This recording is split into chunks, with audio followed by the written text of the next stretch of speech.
going to read. It's called On Wednesdays I Look Like Iris. And Iris, it's Iris Apfel. I don't know if you know who she is. Yes. Yeah, 93-year-old designer. She's got these big glasses. There's a Netflix biography about her. Okay. On Wednesdays I look like Iris. I'm in the bathtub holding the bottle of conditioner I got on sale at the market. I shop there Wednesdays for the senior discount. I pull back my already thinning hair into a bun, wear my oversized black glasses, and smear on some red lipstick. I look like Iris Apfel. The label says, massage conditioner into hair, leave on 5 minutes, and I'm guaranteed a truly organic experience. I rub it in my hair and lie back into a hot bath. I'm sweaty and I'm waiting until my nipples harden like tart berries. Nothing's happening and the water's getting cold. I want to wrap myself in fleece and get back to bed. My arms, breasts, and thighs jiggle as I try to turn off the faucet. I can't stand looking at the black spores growing on the shower curtain or the little white hairs floating in the sink. Lifting myself out of the tub, I pray my knees won't give out, that the metal grab bar will hold my weight, and my newly conditioned hair won't clog the drain. Okay. I'm kind of glad my mom's not here. So, it's when I wouldn't eat my disgusting liver. When I wouldn't eat my disgusting liver, my mom said I should be grateful.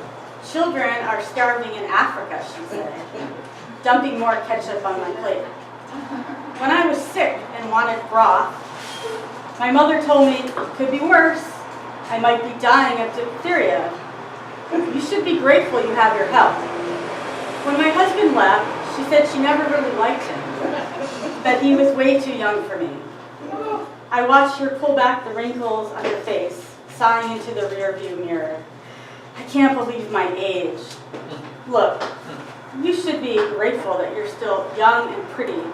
I remember when you were a little girl, you used to dance in front of the stove. You looked so happy. When I started losing my looks, she said, be grateful, at least you have your legs. Recently, I lost my job. A slap in the face, she said. Well, you're such a wonderful girl, at least you have your teeth. She said, pointing to her implants, these cost a fortune. Oh my God.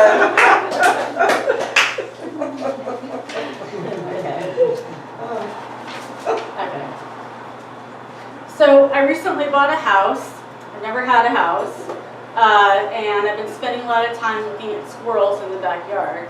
And at first I didn't like them because they were bothering the birds, and I yell at them and everything. But now I've made peace with the squirrels. I wrote this poem, and it's been published in a magazine called Perspectives, and it's in the voice of animals or inanimate objects. So this is in the voice of a squirrel. Best intentions of a squirrel. Sometimes I can have the best intentions, but still not find what I left behind. Like when I can't find the nuts I buried in the summer. Each time it happens, I scold myself for not paying attention. What distracts me? My mind wanders too much in the grass. I worry about going home, telling my mate what has happened. Will she cook, muk muk, growl, bark, or whine? Will she trace me up a tree, thump on my back until I fall to the ground? Or worse yet, will she threaten to leave me for another younger squirrel with a better memory?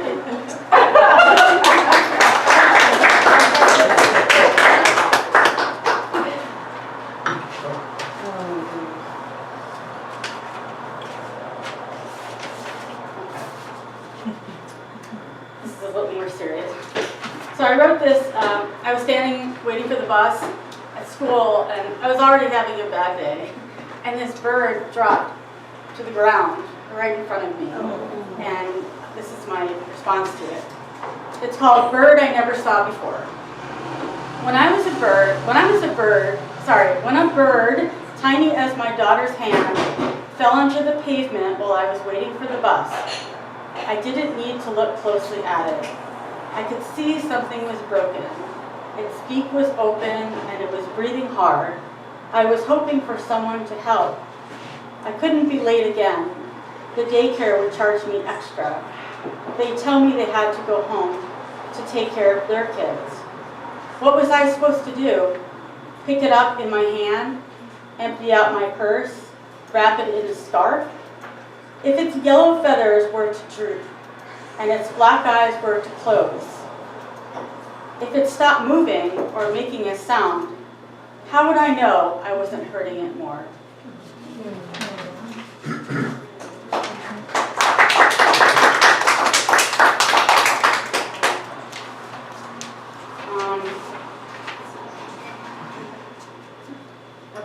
This poem I wrote, my sister and I used to spend summers with my grandmother down in Florida. And I don't know if you've ever been down in Florida, but everything is green, lime green and yellow, lots of different colors. After my grandfather died, I just remember not getting my grandmother flowers. And this is why. It's called Don't Bother the Flowers. When Grandma told me to stop buying her flowers, I didn't know what to do with the daffodils I was holding in my hand. Should I throw them in the garbage disposal or put them in a vase? I started worrying about flowers, withering, stalks drooping, shriveled leaves, and dried up petals falling to their death. Swiveling around the kitchen in the lime green chair, I noticed striped yellow wallpaper matched the crocheted placements, the napkin holders, the quilted toaster cover. I wasn't supposed to touch anything. Her notepads, grocery lists, paper clip coupons, the newspaper obituaries of people she didn't know, marked and highlighted with a red tip pen.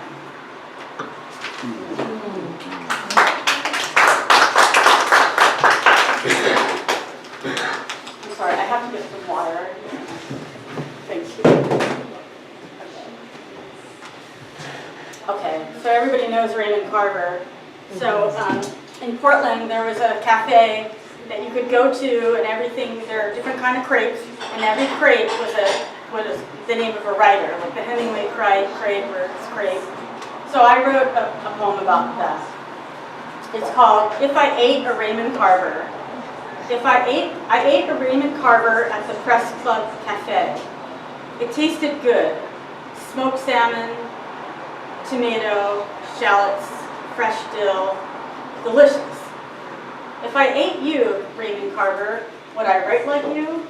Master of minimalism, carving and chiseling characters, more like people you and I know.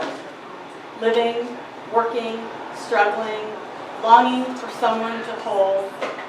I'd like to hold a blind man's hand and draw a cathedral.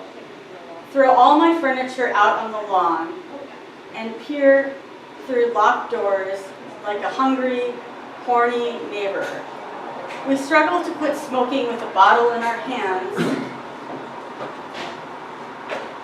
shaky, sweating, anxious, uncertain of our next move.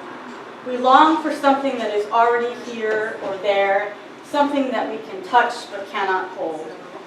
I think I'll take a bite of Henry Miller and Anais Nin, Nutella, candied nuts, whipped cream.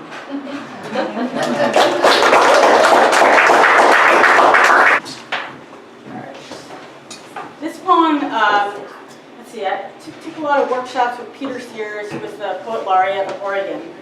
And this is a nod to him. He has passed recently. It's called "The Girl Opposite Me in the Psych Ward." So, the girl opposite me in the psych ward said, "My weekly visit and I'm losing it. These meds are Novocaine to the brain. I can't sleep long without thinking about the rain, the different kinds of rain. I can't remember any one of them. I have to get across the hall to the bathroom.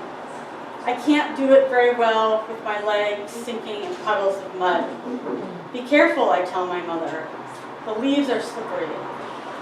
My mother is visiting me today. She'll probably bring cookies. It rains too much, dear. Go home, I tell her. She says she doesn't have anybody there. My mother comes regularly for dinner. She says she likes the food. Sorry, I should have told the girl. By then, I had stopped listening to her. I was thinking about my husband and my kids, if he was cooking them dinner or feeding the animals on time. I didn't even know if they were going to visit me or they had already come. I wasn't sorry, though. I wasn't going to be in that place long.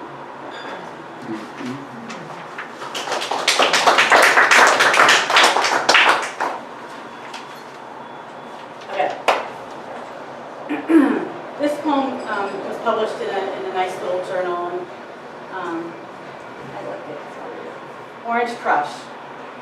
I saw my man put $1 in the soda machine to buy a Coke, but the Coke didn't come out. Instead, what came out was an Orange Crush. My man was banging that machine so hard with his fist, yelling, "God damn it, God damn machine."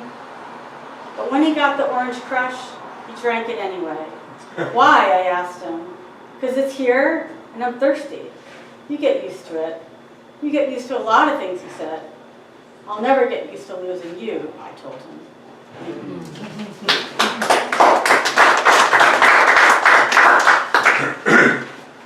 Okay. This was published in a women's magazine. And it's called She Steps Out of His Pickup Truck. She steps out of his pickup truck into the blue of the day, somewhere west, south, where gulls fly in formation, hearts wrapped around their compass, Earth's magnetic fields. She breathes in deep, once, then again, sighs heavily, tingling with the memory of the stranger in the truck. Gentle, generous, kind, cacophonies of ahs and ohs, crescendo bliss. Her farewells, kiss on the cheek, the door slams shut. She presses the button of the elevator, opens her apartment door, thinks of all the possibilities of hope and the open road. The dimly lit papier-mâché star hanging on her ceiling guides her home to a nesting place, her heart wrapped around the steering wheel.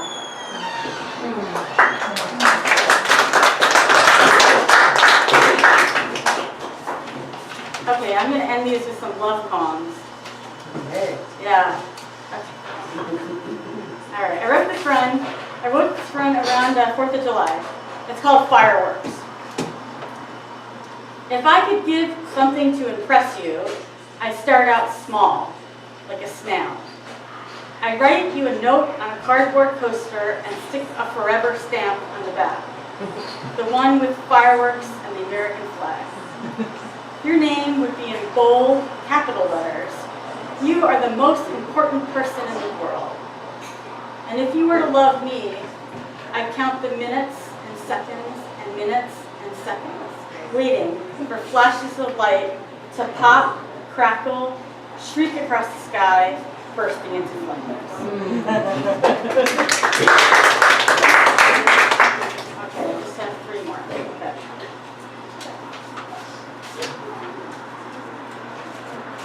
Reading in the dark. Tonight I tried to read a book before bed, but I couldn't see the book or anything else. The light bulb in my lamp had gone out. After 15 years, imagine that. I didn't know light bulbs could last that long. In the store, you held the lamp and asked me, "Is this the one?" I said, "It reminds me of a silver crane, not the one that catches fish, but the machine that swings and lifts its heavy arm, lowering its weight to the ground." Sometimes at night, when it's quiet, I take long walks. I take long walks in my neighborhood, gaze at the brightly lit sky, and and wonder if you see it too.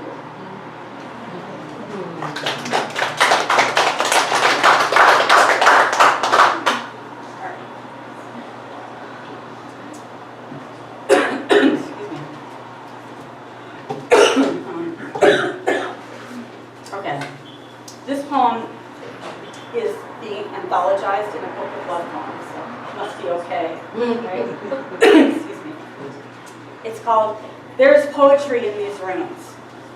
There is poetry in these rooms, in the folds of our sheets, the sweat of your brow, the ease of language, of what we say and what we don't say. It's the crease of your skin, paper thin and smooth, like a letter pressed between pages of an old book. It's a musty kiss, tossed chips under the bed with dust and magazines. It's the taste of salt on your neck, our morning breath, the sprouts you still call hair. It's the yipping of the neighbor's dogs, the creaking and moaning floors. It's the street light that shines through our blinds we call our moon.